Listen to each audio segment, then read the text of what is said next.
With Mr. Review, we spring into action with breaking reviews.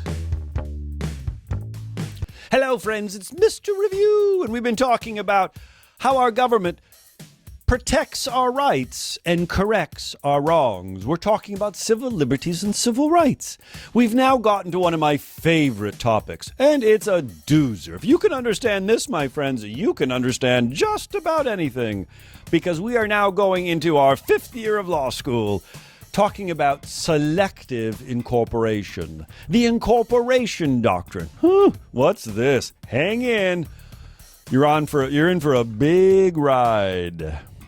Remember, the Bill of Rights first protected us against the national government. State governments were not obligated to follow the First Amendment, the Second Amendment, the Third Amendment. Only Congress was told not to take away our free speech and our free press and our freedom of religion. Federalism protected the sovereignty of states to make their own decisions when it came to these issues. Barron v. Baltimore, way back in the 1800s, concurred. The Supreme Court in Barron v. Baltimore said, yes, Baltimore violated something that's in the Bill of Rights, but the Bill of Rights don't apply to those people living in Baltimore. Oh, that's interesting. See if you can get your mind around that, because unless you do, this next step is quite a big step. So once we realize that the Bill of Rights no longer applied to the states, well, do they now?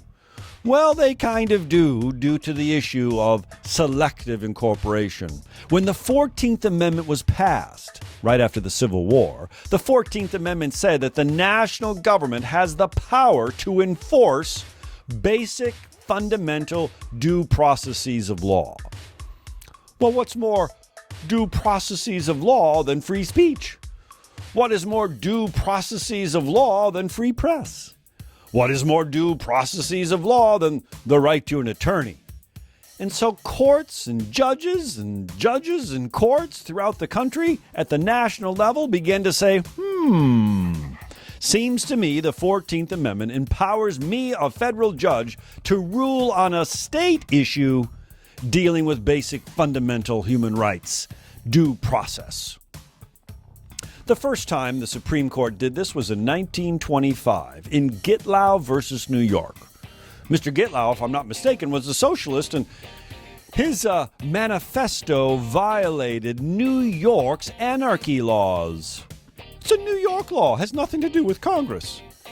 But it went to the Supreme Court, and the Supreme Court, for the first time, said a state law dealing with speech can now be addressed by the United States Supreme Court because of the Due Process Clause of the 14th Amendment.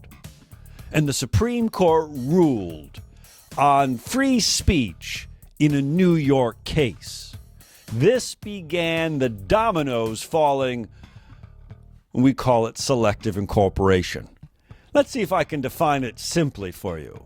Selective incorporation means that little by little, the Supreme Court applied provisions of the Bill of Rights to the states using the Due Process Clause of the 14th Amendment.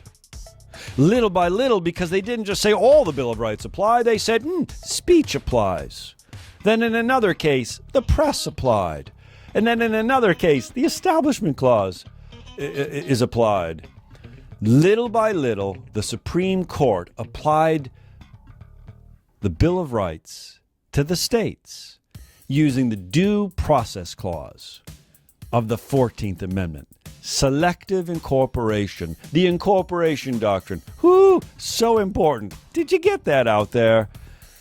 If need be, watch this again. Mr. Review, I might have to watch this again too. It's complicated, but we're here to make the complex simple and the confusing clear. Because here we're springing ahead with breaking reviews.